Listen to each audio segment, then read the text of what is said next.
오늘 본문 예레미야 4장은 이스라엘에게 하시는 하나님의 말씀입니다. 예레미야 3장처럼 오늘 본문에서도 하나님은 이스라엘에게 돌아오라고 말씀하십니다.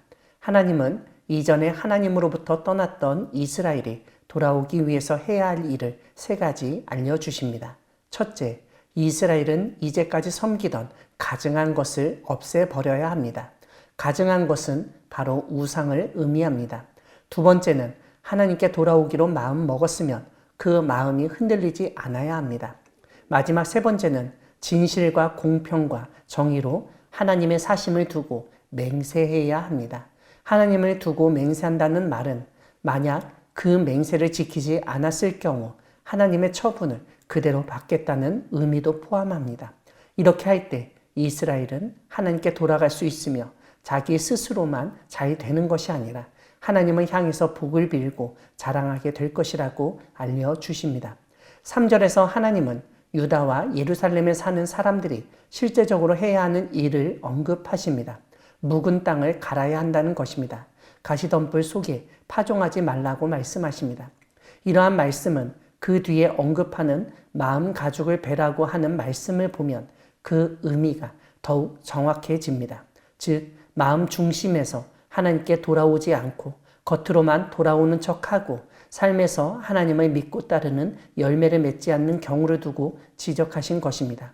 참된 회개를 하지 않으면 행악으로 인하여서 하나님의 분노가 불처럼 일어나 불태워버려서 그것을 끌 수 없을 것이라고 말씀하십니다.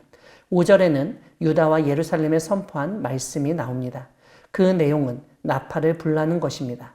고대 이스라엘에서 나팔을 부는 경우는 종교적으로 절기나 성회로 모일 때 아니면 군대와 관련되어 전쟁 상황을 염두한 것입니다.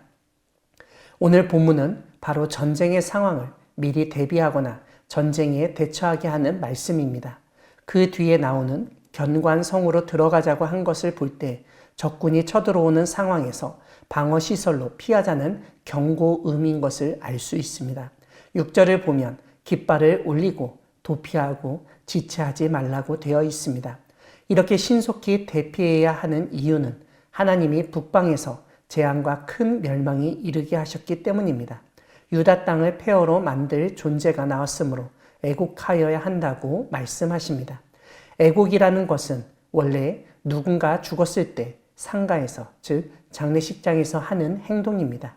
그러므로 굵은 배를 두르고 애곡하라는 말씀은 지금 유다 땅이 망하고 죽었기 때문에 사람들이 슬퍼하며 울어야 한다는 뜻입니다.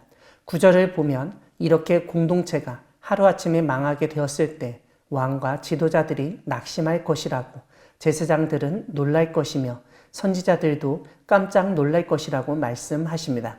이런 상황을 두고 예레미야는 슬프다고 하면서 하나님이 유다와 예루살렘에 있는 사람들을 속이셨다고 말합니다. 그것도 아주 크게 속이셨다는 것입니다.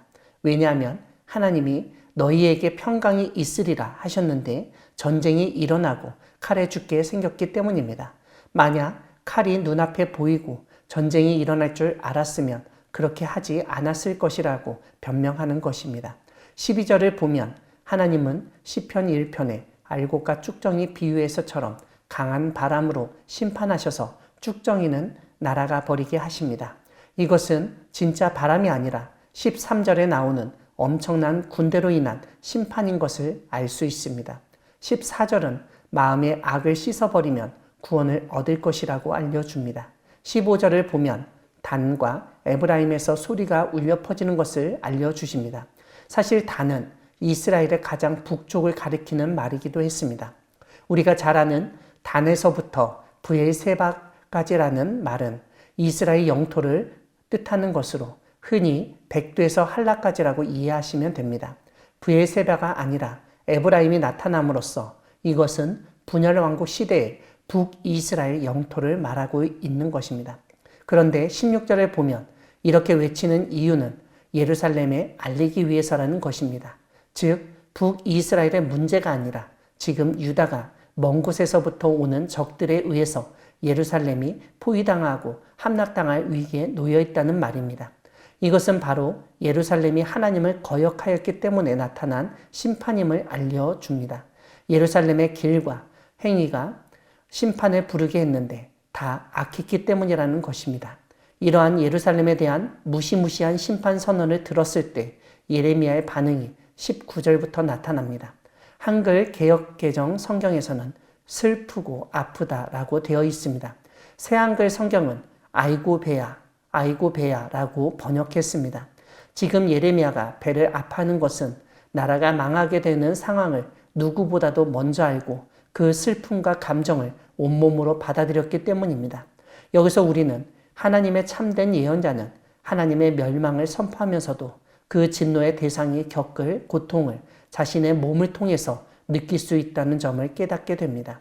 동병상련의 고통이 예언자를 통해서 나타나는 것입니다. 사랑하는 광야교회 성도 여러분, 하나님은 우리의 욕망, 악한 생각을 버리라고 말씀하시는 분이십니다. 예루살렘은 외부의 적 때문에 망하였지만 한국교회는 내부의 적 때문에 망할 수 있습니다. 바로 욕망입니다. 이런 가운데 오늘 본문 14절은 우리 마음속에 있는 그 욕망, 악한 생각을 버려야 구원을 경험할 수 있다고 알려줍니다. 그런데 이 악은 버릴 수 있는 것이 아니라 씻어내야 하는 것입니다. 즉, 우리 몸에 쌓이는 때처럼 우리가 이 세상을 살아가면서 우리의 몸에서 나오기도 하고 묻기도 하는 것입니다. 우리의 몸에 있는 각종 악들을 씻어내고 그 후에 이 사회에 자리 잡은 악들을 없애는 데 앞장서서 우리 사회가 하나님의 구원을 경험하도록 하는 우리 모두가 되기를 소망합니다. 아멘.